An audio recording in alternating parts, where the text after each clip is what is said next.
I'm here to talk about success. The first rule of success is to have a vision. You see, if you don't have a vision of where you go, and if you don't have a goal where you go, you drift around and you never end up anywhere. I mean, as you know, I was born in 1947 in Austria after the Second World War. So I was very fortunate that I stumbled onto my vision. And I didn't really like Austria when I grew up. I couldn't wait to get out of there.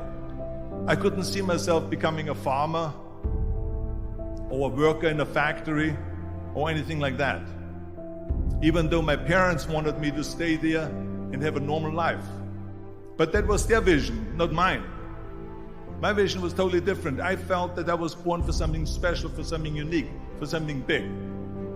Then one day I went to school. I remember I was 11 years old, and they showed a documentary about America. And there they showed in this documentary the huge skyscrapers, the high-rises, the huge bridges, the 6-lane freeways, and all of this stuff. And I said to myself, that's where I want to be. I don't want to be around here with these little farmhouses and these little buildings. I want to be in America. One day after school, I walked by a store in Graz. So I went inside and I looked around, and then I saw a magazine. I saw a bodybuilding magazine that had Reg Park on the cover. Reg Park was then a 3-time Mr. Universe. And I saw him on the big screen as Hercules. I read that and I said to myself, wow, this is the blueprint for my life. This is exactly what I want to do. I want to become a bodybuilding champion just like Reg Park. I want to get into movies just like Reg Park. And I want to make millions of dollars and be rich and famous just like Reg Park. Do you know how great it felt that I knew where I was going? Imagine the majority of people don't know where they're going. I knew where I was going, that I'm going to become this bodybuilding champion just like him. So it was just a question of how do you do it? I was so relieved, because when you have a goal, when you have a vision, everything becomes easy. So people always ask me, when they saw me in the gym in the pumping iron days, they say, why is it that you're working out so hard? 5 hours a day, 6 hours a day, and you have always a smile on your face. And I told people all the time, I said, because to me, I'm shooting for a goal. In front of me is the Mr. Universe title. So every rep that I do gets me closer to accomplishing that goal, to make this goal, this vision turn into reality. Every single set that I do, every repetition, every weight that I lift will get me a step closer to turn this goal into reality.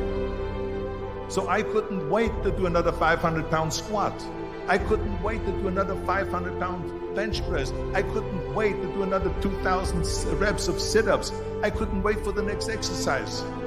At the age of 20, I went to London and I won the Mr. Universe contest as the youngest Mr. Universe ever. And it was because I had a goal. So let me tell you something, visualizing your goal and going after it makes it fun. You've got to have a purpose no matter what you do in life. You've got to have a purpose. 74% hate their job in America. Now, there's not much different when you come to Europe. The majority of people don't like what they're doing, because they're really not doing it because they didn't have a goal and they followed this goal. They just aimlessly drift around, and then all of a sudden there's a job opening, so they get that job because you have to work. But then when you work, it's a chore. It's work. It's not fun. So if you think about, only a quarter of the people really enjoy what they're doing in life. That is unbelievable if you think about it. So I felt so blessed that I knew what I was doing.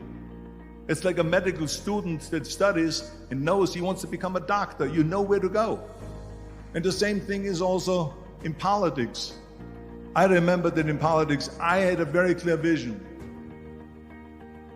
that I will be the leader of California. This is as far as I could go because I was not born in America, so I could not run for president. So being the governor of the fifth largest state,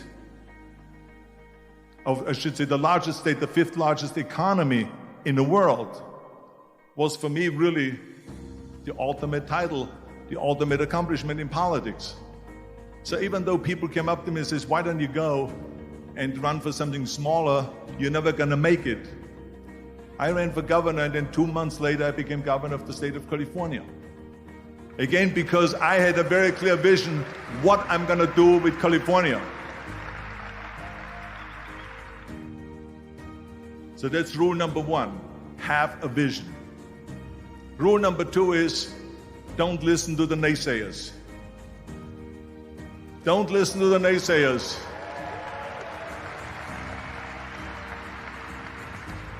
Everything I ever did, the thing that I heard out of people's mouth was, that's impossible. That can't be done. Or no. That is exactly what I heard, and of course I proved to the people that it can't be done. So whenever someone said to me, it can't be done, I heard, it can be done. When they said no, I heard yes. And when they said it's impossible, I heard it is possible. I'm a strong believer of what Nelson Mandela said, that everything is always impossible until someone does it. Well, I'm going to be the one, I said to myself, I'm going to do it and I'm going to show it to them. Maybe it has never been done before. That's perfectly fine with me. But I'm going to do it. And I did not listen to the naysayers. It's all about the hard work that you put in. I said to myself, in bodybuilding, I worked out 5-6 hours a day. I'm going to do the same thing now for acting. And of course, I went to college to study English. I studied the accent removal, acting classes, and all of this stuff, all day long. I worked and I worked and I worked. And within a short period of time, I made one movie called Hercules in New York, which of course went right into the toilet. But it didn't discourage me. I still had the same vision. And then all of a sudden I did Streets of San Francisco. I did Stay Hungry and Pumping Iron and The Villain. And then all of a sudden I was asked by Dino De Laurentiis and by Universal Studio to star in Conan the Barbarian. And after I did Conan the Barbarian, the director at the press conference said to the press,